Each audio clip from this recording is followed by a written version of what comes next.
Good evening na po. Papasok na naman tayo. Pero bago tayo pumasok at mag-prepare, may ship po kasi tayo. Iinom muna tayo ng barley juice at ang barley capsule. Okay? Okay. So guys, everyday inumin nyo po to for the good health, to be happy life. Drink barley juice, JC barley juice. Po, ngayon naglalagay ulit tayo ng ice. Kasi nga iba siya pag meron siyang ice, mas masarap. So bago nyo ilagay yung ice, haluin nyo muna, i-mix up nyo muna. Okay, kasi kahapon nilagay ko na yung ice, so nabuo yung ano, tulad yan, may buo pa siya, hindi siya natunaw.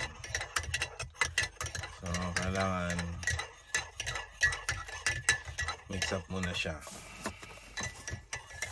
ng todo. Yan. Sa mga gusto po, PM lang po kayo, lalo na sa Dubai. Sa mga hindi naman makapag-PM, may link po ako sa Facebook, pwede nyo po i-click yun, or pwede ko rin nilagay sa message ko below mamaya. Wala na pong ano. Oo, pwede natin siya inumin.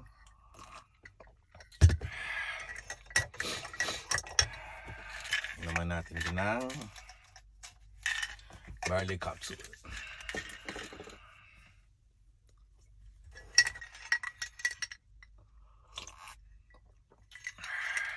Sarap.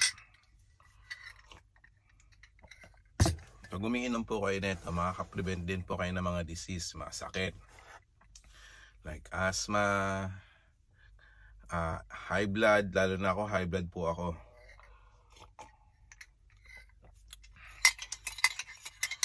Lagi ako nasa 170, 180. Papacheck na po ako mamaya, or sa mga susunod na araw titignan ko na yung blood pressure ko kung ilan na.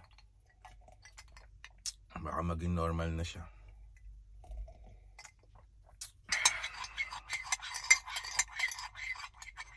Okay, ano pa ba? Sa mga cancer din, liver problem, kasi nga lilinisin natin yung loob ng tiyan mo, yung mga part ng tiyan mo, i-clear niya, detox niya. Yan, basta. So order now.